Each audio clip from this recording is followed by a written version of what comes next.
Get out of my house, Dad. You're nothing but a burden now. Her voice cut through me sharper than any knife. My own daughter, standing in the living room I had built with my bare hands, glaring at me like I was some intruder. For a moment, I thought I had misheard. The clock on the wall ticked loudly, each second stretching into eternity as her words sank in. I felt my hand trembling against the worn wood of the banister, the same one I had sanded smooth when she was just a little girl learning to walk. What, what did you just say, Emily? My voice cracked, a mix of disbelief and the faint hope that I was still dreaming. You heard me, she spat. Jeremy and I have talked about it. You can't live here forever. You're old, you're clumsy, and honestly, we can't risk you ruining everything we've worked for. It's time you moved out. Or better yet, into a home. A home. She meant a nursing home. The word slammed into me with brutal force. The very house she was standing in had been paid for by my years of sacrifice, late nights, calloused hands, and broken back. Every board, every nail, every corner carried memories of love and loss, of her mother, of family dinners, of Christmas mornings filled with laughter. And now my daughter stood there, stripping me of dignity with nothing but her cold, calculated voice. Jeremy appeared from the kitchen, leaning against the doorway like he owned the place. He smirked, swirling a glass of red wine that I had bought. She's right, Roy. It's for the best. You've had your time here. Now it's ours. I stared at him, at the smugness painted across his face. My hands curled into fists at my sides, but I said nothing. Not yet. The betrayal wasn't just in her words, it was in her eyes. Those same eyes that once sparkled when she looked at me. The ones that used to widen with joy when I came home from work carrying a surprise ice cream cone. Now they were cold, distant, and full of entitlement. I could smell the faint trace of her mother's lavender perfume still lingering in the hallway, a ghost of the woman who had begged me with her dying breath. Don't ever let them take advantage of you, Roy. Promise me. And here I was, standing on the edge of being discarded like old furniture. Emily crossed her arms, her diamond bracelet also mine, catching the light. So what's it going to be, Dad? Leave quietly or make this harder than it has to be? I swallowed hard, forcing myself to stay calm. My heart pounded, but something inside me shifted in that moment. I wasn't weak, I wasn't finished, and I sure as hell wasn't going to let them take everything I had built. Not without a fight. I sat in the silence of my room that night, the shadows of the house stretching long across the walls. My daughter's words still echoed in my skull like the tolling of a cruel bell. You're nothing but a burden. Burden. The word tasted bitter on my tongue. How many burdens had I carried for her? How many nights had I staggered home, back aching, hands raw and bleeding from construction jobs, just to keep a roof over her head? I opened the drawer of my old desk, the one I had built years ago when she was still in school. Inside was a folder thick with papers. Bills, receipts, records, each one a silent witness to the life I had given her. Her college tuition. 4 years at the University of Colorado. $48,000. I had worked double shifts for nearly a year, coming home with dust in my lungs and plaster under my nails, just to write those checks. I could still remember her graduation day, the way she ran into my arms, whispering through tears, "Daddy, I couldn't have done this without you." Apparently, she had forgotten. I pulled out another sheet, her wedding invoice, $32,000 for a ceremony she insisted had to be perfect. I had told her we could only afford 5, maybe 8 at most. But when she cried, oh how she cried, my heart broke, and I found a way. Weekends working side jobs, laying hardwood floors for cash under the table, while my knees screamed in protest, all so she could walk down the aisle in a dress that sparkled like a fairy tale. At the reception, during the father-daughter dance, she pressed her cheek against mine and whispered, "You're the best father in the world. I'll never forget this." But she had forgotten. I pushed the folder aside, my hands trembling. Across the room on the nightstand was a framed photo of Ellen, my wife, her mother, the love of my life. She had been gone for 3 years, cancer taking her piece by piece until the house itself felt empty. I reached out, tracing my fingers over her smile, frozen in time. I could almost hear her voice again, that last whisper before she slipped away. "Promise me you won't let them use you, Roy. You've given enough. Promise me." And I had promised. But promises are hard to keep when love blinds you. I remembered Jeremy moving in after he lost his job, just until he gets back on his feet. I remembered paying their bills, covering their groceries, even repairing his car when the transmission failed. I told myself it was temporary. That family helps family. But now it was clear. To them, I was nothing more than a wallet with gray hair and a fading memory. Outside my window, the night was alive with sound. Crickets sang in the garden Ellen had planted. The old grandfather clock ticked steadily in the hallway, a gift from her on our 15th anniversary. These were not just things, they were memories, memories I would not allow my daughter to erase. As the clock struck midnight, I stood up, my decision crystallizing. The weight of betrayal pressed on me, but beneath it something harder formed, something sharper. For too long, I had played the role of the generous father, the forgiving man, the dependable provider. But Emily and Jeremy had mistaken kindness for weakness. And now they were about to discover the truth. I was not helpless. I was not confused. I was not finished. This was still my house, my life, my legacy, and I was ready to fight for it. The next morning, I sat at the kitchen table with a cup of stale coffee. The smell of burnt grounds clung to the air, but I barely noticed. My mind was replaying every detail of last night. Emily's voice, Jeremy's smirk, that word burden. My hands were steady now, too steady. A dangerous calm settled over me like a storm cloud ready to burst. The house was quiet, almost too quiet.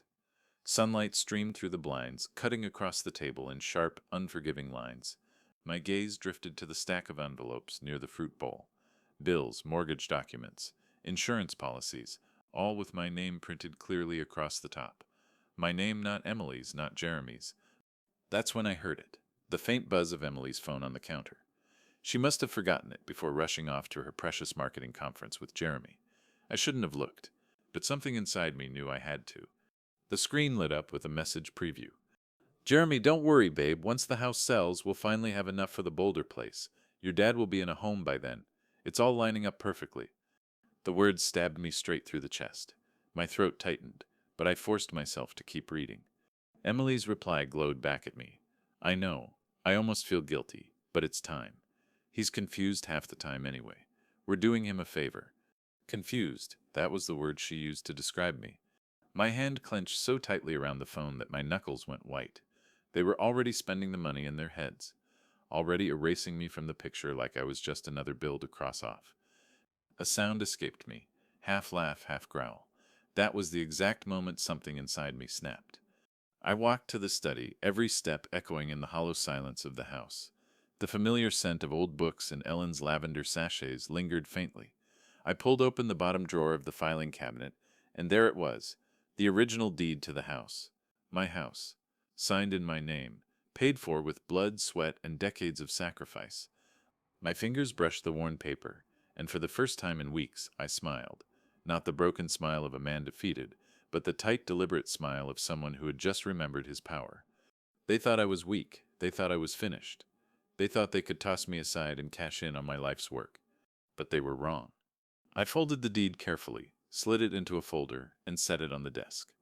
Next to it, I placed a business card I had kept for years, Todd Fisher, real estate attorney. Ellen had insisted we see him when she got sick, just to make sure everything was in order. Back then, I thought it was unnecessary. Now it was the key to my salvation. The breaking point wasn't just hearing their words.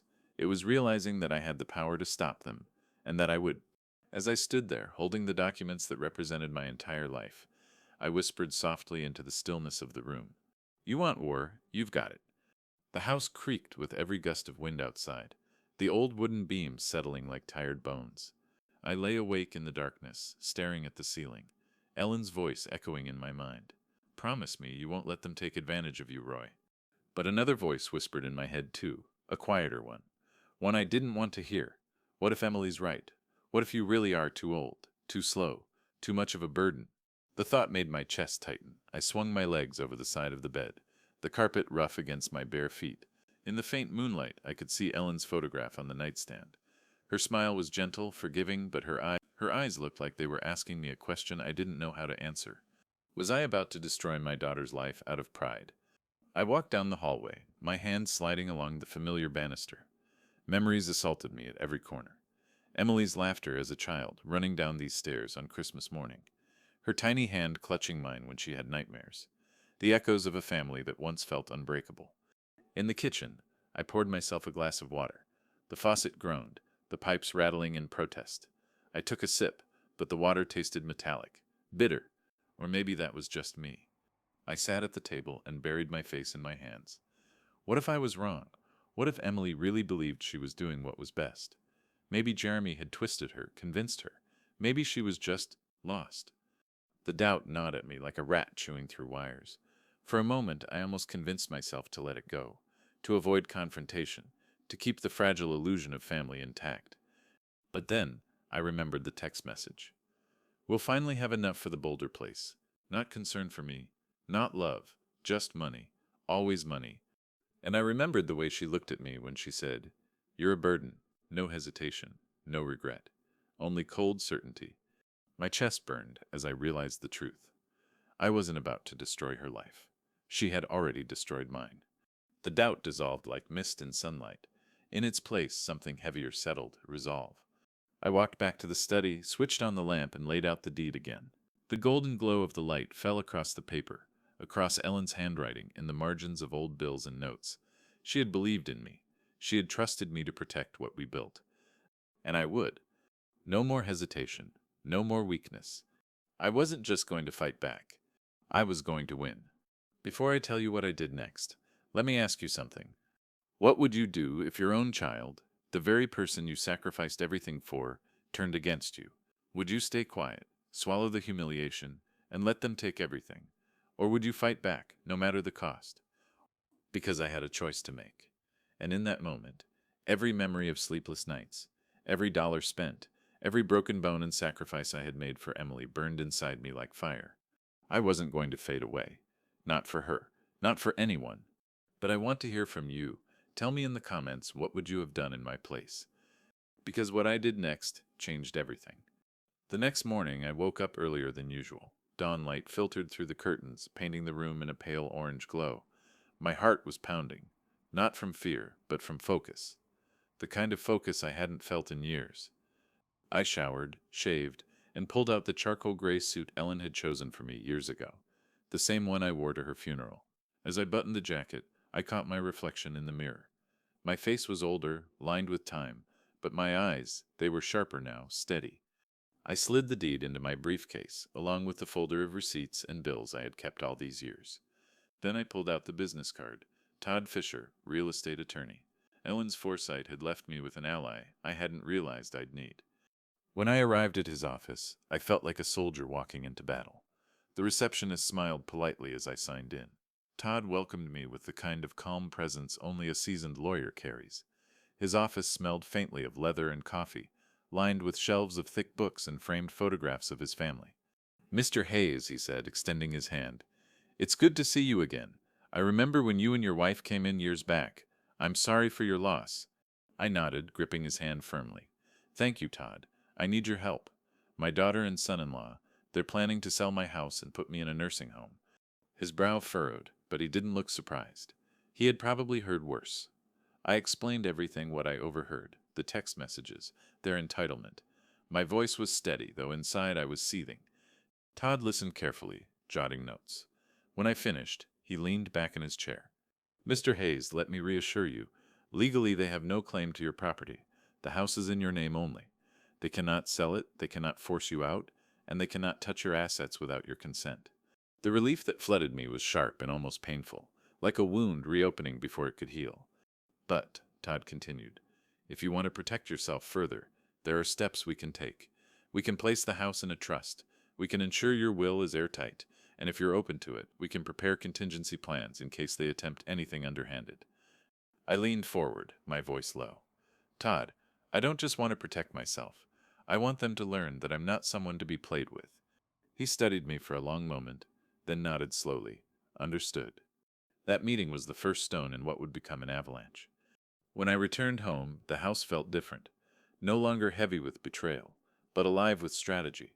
I walked from room to room, my hand trailing along the furniture, the walls, the banister. This was my home, built with sweat and sacrifice. Every nail hammered with intention, every corner echoing with memories. But to Emily and Jeremy, it was nothing more than a price tag. That night, as I sat in the living room, I imagined their faces when the truth would finally hit them. When they realized their perfect little scheme was crumbling, the thought almost made me laugh. Almost. The phone rang. It was Emily. I didn't answer. Minutes later, a text came through. Dad, we're coming by tomorrow. We need to talk. Talk. I already knew what that meant. They'd try to push me again, corner me, force me to sign something. Maybe even guilt me into giving up what was mine.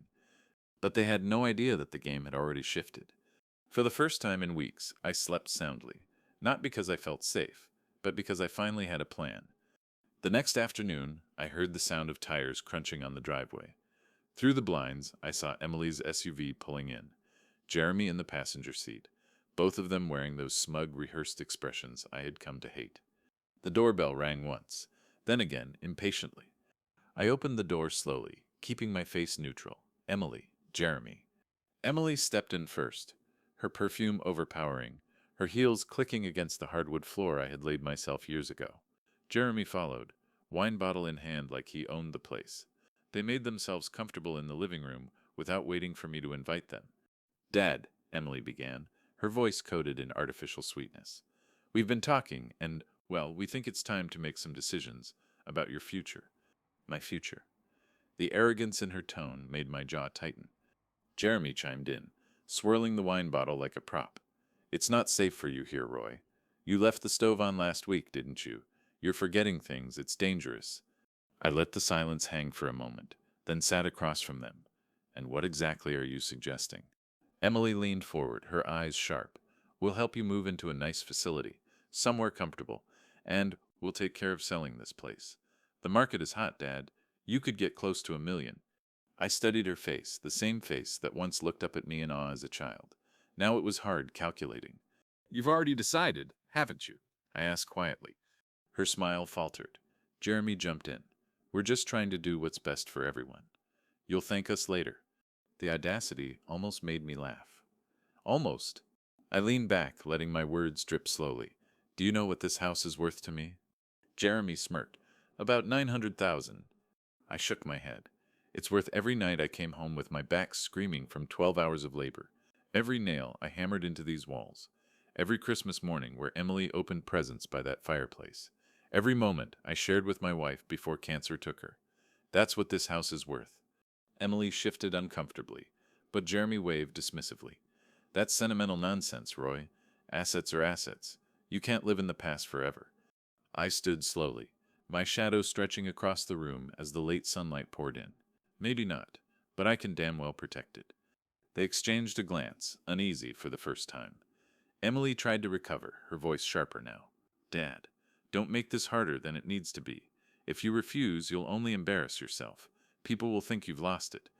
That was their tactic. Gaslighting, manipulation, making me question myself. But what they didn't know was that I had already seen the lawyer, already secured my position.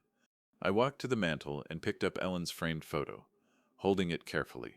You think I'm weak? You think I'm confused? But I promise you this. I know exactly what I'm doing. Jeremy chuckled, masking his nerves. And what's that supposed to mean? I turned to face them fully. It means the two of you are about to find out just how wrong you are. The room fell silent. For the first time, they didn't have a quick answer. Emily's eyes darted to Jeremy, searching for reassurance. Jeremy forced a smirk, but I saw the flicker of doubt behind it. I set Ellen's photo back on the mantel gently, then walked toward the door.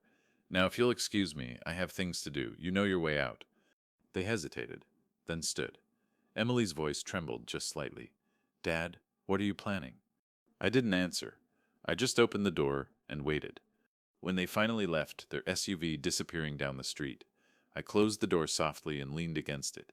My heart was racing, but not from fear, from power. For the first time, they weren't in control. And that was only the beginning. The night after Emily and Jeremy left, I sat alone at the kitchen table, the deed lying in front of me like a loaded weapon. The grandfather clock ticked steadily in the hallway, each chime a reminder that time was running out for them, not for me. I poured myself a glass of whiskey, the good one I had been saving since Ellen's last birthday. I lifted it to the silence around me and whispered, For you, Ellen, this is where it begins. The next morning, I drove downtown, the folder of documents secured in the passenger seat. The city was waking up, sunlight bouncing off glass buildings, traffic humming with its usual impatience.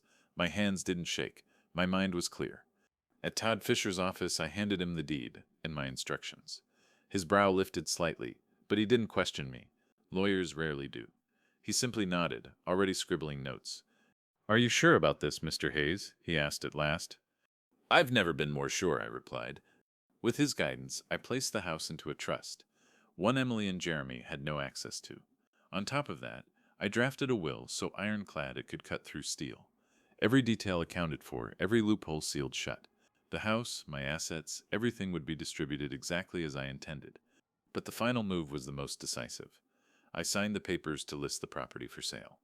Not in Emily's name, not in Jeremy's, in mine. When I set the pen down, something inside me shifted. The weight I had been carrying for weeks seemed to lift, replaced by something cold, sharp, and exhilarating. There was no going back now. That night I returned home to the familiar creak of the front door, the faint lavender scent lingering in the hallway, the echoes of Ellen's laughter buried deep in the walls. But the house no longer felt like a prison of betrayal. It felt like a weapon. As I sat in the recliner, staring at the photo of my wife on the mantel, I imagined Emily's face when she discovered the truth. The rage, the disbelief, the panic when the keys no longer fit the lock. I closed my eyes and could almost hear her voice, shrill with outrage. "What do you mean it's sold?" That image gave me more peace than I'd had in years. The die had been cast. The plan was in motion. Emily and Jeremy thought they were stripping me of everything. What they didn't know was that I had already beaten them to it. As the clock struck midnight, I raised my glass again. "To justice," I murmured, "and to never underestimating me again." 2 weeks passed before Emily called again. Her voice was bright, almost too bright. When I answered, "Dad, we were thinking, why don't we all have dinner together this weekend? My treat." My treat. The words tasted sour. I knew exactly what this was. Damage control. She must have felt the tension in my silence the last time we spoke. Jeremy had probably told her to smooth things over, to reel me back in before I grew suspicious. "Dinner sounds fine," I said calmly, masking the storm that brewed beneath my chest. When Saturday came, I drove to their place. The moment I stepped inside, I was hit with the smell of garlic bread, an expensive wine. Emily had set the table like it was a holiday feast. Candles, fine china, cloth napkins. Jeremy greeted me with a firm handshake and a smile just a shade too polished. "Roy, glad you could make it," he said, leading me to the table. Dinner was a performance. Emily laughed too loudly at her own jokes. Jeremy kept bringing up stories about our future in Boulder, as if planting the idea deeper into my mind. They spoke of investments, renovations, and new beginnings. Every word dripped with entitlement. Every smile was another mask hiding their greed. At one point, Emily reached across the table and squeezed my hand. "Dad, you know we only want what's best for you, right?" I looked at her, at the daughter I had once carried on my shoulders through county fairs, at the little girl who used to beg me to read one more bedtime story. For a fleeting second, my chest ached with the weight of what we'd lost. But then I remembered the message on her phone. He's confused half the time anyway.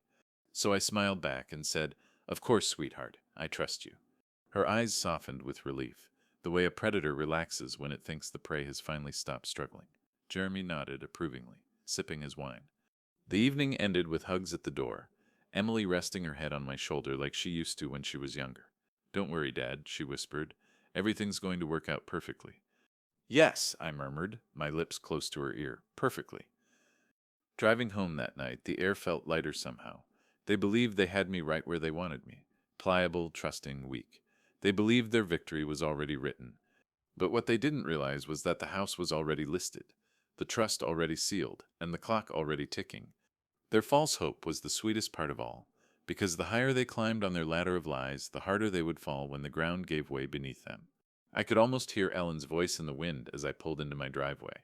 "Promise me you'll take care of yourself, Roy." "I am," I whispered into the night. And they'll never see it coming. The phone call came on a Tuesday afternoon. I was sipping my coffee by the window when Emily's name lit up the screen. I let it ring twice before answering. Her voice was tight, brittle. "Dad, something's wrong. Our realtor just called. She said there's a for sale sign in front of your house." I let a moment of silence stretch, savoring the panic lacing her words. "Yes," I said calmly. "That would be correct." "What do you mean, yes?" Her voice cracked. You can't just sell the house. We were supposed to." She stopped herself, realizing she had said too much. "We?" I asked, my tone sharp. "Funny. Last I checked, Emily, this house belongs to me." Jeremy's voice cut in, muffled but angry in the background. "Put it on speaker, Emily." Now I heard them both, Jeremy practically shouting, "Roy, this is insane. You can't just make a decision like this without consulting us." I laughed softly, the sound foreign even to my own ears. "Consulting you, Jeremy, let me be very clear. You have no claim to this house. None. You never did." Emily's breath hitched. "Dad, why would you do this? Where will you live? What about us?" There it was, the slip of truth. Not you, not your comfort, but us. Their panic wasn't about my well-being. It was about their future unraveling. "I'll manage just fine," I said, my voice steady. "As for you two, well, you'll have to figure that out on your own." Jeremy cursed under his breath. Emily started crying loud, desperate sobs that once would have broken me, but now they sounded hollow, rehearsed. "This isn't fair, Dad," she pleaded. "You know we've been planning for Boulder. We've already made arrangements. We counted on this." "Exactly," I said coldly. "You counted on me. On my sacrifice. On my silence. You thought I'd just roll over and let you strip away everything your mother and I built. Well, you thought wrong." The line went quiet. For a moment I thought they had hung up. Then Jeremy's voice came back, sharp as a blade. "You'll regret this, old man. Don't forget, we're family. And family can make your life very difficult." I smiled, though they couldn't see it. "No, Jeremy, family protects each other. Family sacrifices for each other. Whatever you and Emily are, it isn't family anymore." And with that, I ended the call. I set the phone down on the table, my heart thundering. Not from fear, but from exhilaration. The first domino had fallen. I walked out to the porch and looked at the for sale sign staked firmly in the lawn. The autumn breeze rattled the metal frame, the sound like applause. For years I had given them everything: money, shelter, unconditional love. But now I was taking it back, piece by piece. And this was only the beginning. When I hung up that call, I knew there was no turning back. But let me ask you something. What would you have done in my place? Would you have forgiven your child for plotting behind your back, selling your life's work as if it were theirs? Or would you have done exactly what I did, taken control before they could destroy everything? Because I'll tell you this, betrayal cuts deeper when it comes from your own blood. It shakes you, breaks you, and then forces you to decide who you really are. And I had decided. But Emily and Jeremy still believed they could win. They still thought they could corner me, twist the knife, and walk away smiling. What they didn't know was that I had saved my sharpest move for last. The day of the open house arrived faster than I expected. By noon, cars lined the street. Neighbors walked over, curious about the sudden for sale sign. A real estate agent greeted them warmly at the door, brochures in hand, showing off every corner of the home I had built. The hum of voices filled the rooms, footsteps echoing across the hardwood floors I once polished myself. I stood quietly near the fireplace, Ellen's photo in my hands, watching. This wasn't just a house tour. It was my declaration of war. Right on cue, Emily and Jeremy stormed in.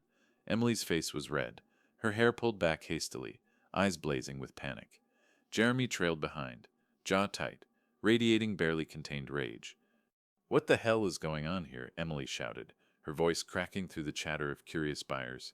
Conversation stopped, heads turned. The realtor, startled, glanced at me. I gave a small nod, signaling her to continue. She cleared her throat and resumed talking to a couple inspecting the kitchen island. Emily marched toward me, ignoring the eyes of the neighbors who had gathered in the living room. "Dad, stop this right now. You can't sell this house." Jeremy raised his voice, louder, more aggressive. "This is illegal, Roy.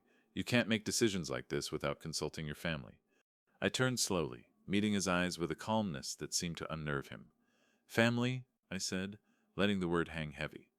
"Tell me, Jeremy, what kind of family schemes to lock a man in a nursing home so they can sell the house he built with his own hands?" A ripple of whispers spread through the room. Neighbors leaned closer, their faces a mix of shock and curiosity. Emily's eyes darted around, realizing people were listening. She lowered her voice, though it shook. "Dad, please, let's not do this here." But I wasn't going to let her control the stage this time. I reached into my jacket pocket and pulled out my phone. With a single tap, the recording I had saved filled the silence. Jeremy's voice, cold and unmistakable. "It's time for a nursing home. He's a burden. The house is worth almost $1 million now." Gasps erupted from the crowd. Emily's face drained of color. Jeremy froze, eyes widening as his own words hung in the air like poison. I let the recording play longer. Emily's voice followed. "So grateful just to hear from me. He has no idea we're planning this. The longer we wait, the more confused he'll get. The neighbors looked at them with disgust. Some shook their heads. Others whispered audibly. Jeremy lunged forward, but I held up a hand. Don't. Every word is backed up and stored. Try anything, and this recording will go straight to every person you know, and to my lawyer. Emily's lip trembled. Dad, how could you... How could I? I snapped, my voice rising for the first time. No, Emily. How could you? I carried you on my shoulders when you were little. I worked myself to the bone to give you everything you asked for. And this is how you repay me. The silence that followed was suffocating. Every eye in the room was on them. Every ounce of their polished facade had crumbled. Jeremy clenched his fists but said nothing. Emily's tears finally spilled, but there was no sympathy in the room anymore. Only judgment. I turned back to the realtor. Please continue showing the house. And just like that, the tide shifted. Emily and Jeremy weren't in control anymore. They were exposed. And I wasn't done yet. The living room was still heavy with silence, broken only by the faint hum of the realtor's voice as she tried to carry on with the tour. But everyone's attention was locked on us, on Emily's trembling hands, on Jeremy's clenched jaw, on me standing tall where they thought I'd crumble. Jeremy finally broke. This is manipulation. He's twisting everything. You all don't understand. He's old, he's confused, he doesn't know what he's doing. I took a step forward, holding my phone higher so everyone could see. Confused? Then how did I manage to save every recording? How did I sit with my lawyer and lock every asset in my name? How did I sign the sale papers myself, with a clear mind and a sharper memory than either of you gave me credit for? Murmurs swept through the crowd. A few neighbors nodded, arms crossed, their faces hard with judgment. Emily reached for me, tears streaming now. Dad, please, you don't understand. We only wanted to make things easier. We thought... No, I cut her off, my voice strong. You thought about yourselves, about the Boulder house, about the money you never earned. You didn't think about me, not once. Jeremy sneered, trying to salvage some dignity. Fine, sell the damn house. See what happens when you're alone, Roy. You'll come crawling back. And when you do... The room erupted with quiet gasps. The truth was out now, raw and undeniable. Then I did the one thing they never expected. I pulled out the trust documents Todd had prepared and laid them flat on the coffee table for everyone to see. This house, I said clearly, is already placed in a trust. Every cent of it, every brick, every nail is accounted for. And when it sells, not a single penny will go to Emily or Jeremy. Emily's legs gave out, and she collapsed into a chair, sobbing into her hands. Jeremy's face turned crimson, veins bulging at his temples. I leaned forward, my voice low but sharp as a knife. You both wanted me gone. You wanted my home, my life, my legacy. Instead, you've lost it all. Not just the house, not just the money, but me, your father, your last ally. Silence fell again, heavier than before. This time, it wasn't pity that filled the room. It was the unmistakable sting of judgment. The neighbors began to leave quietly, whispering as they went. A few gave me small nods of respect. Not one of them looked at Emily or Jeremy. When the door finally shut behind the last guest, Emily looked up at me with red, swollen eyes. Dad, please, we can fix this. I shook my head slowly. No, Emily, some things can't be fixed. And with that, I walked upstairs, leaving them in the ruins of their own making. For the first time in years, I felt free. The house sold within a month. I stood on the porch one last time as the moving truck pulled away, the autumn leaves swirling across the yard like confetti at the end of a long, bitter celebration. The for sale sign had been replaced with a bold red sticker, sold. Neighbors waved as they passed by. Some gave me warm smiles, others subtle nods of approval. They had all heard the recording. They all knew what Emily and Jeremy had tried to do. And now, the whispers had spread further than I could have imagined. Jeremy's law firm dropped him within days of the open house incident. Clients didn't want to be associated with a man caught plotting against his own father-in-law for money. His reputation collapsed like a house of cards, faster than he could scramble to save it. Emily fared no better. Her friends stopped inviting her to their book clubs and charity luncheons. The word greedy clung to her name like a scarlet letter. Every time she tried to explain, people only shook their heads. The truth was out, and it couldn't be buried. As for me, I walked away with something they never expected: freedom. The money from the sale wasn't extravagant, but it was mine. Mine to live quietly, comfortably, without being tethered to their entitlement. I rented a small cottage on the outskirts of town. Nothing fancy, but peaceful. The mornings were filled with birdsong instead of arguments, the nights with silence instead of tension. I unpacked Ellen's photo first, setting it on the mantel above the fireplace. Beside it, I placed the lavender sachet she had made years ago, the faint scent still clinging to the fabric. The cottage smelled of fresh paint and pine, but in that moment, it also smelled of her. Sitting by the fire one evening, I allowed myself to breathe, really breathe, for the first time in years.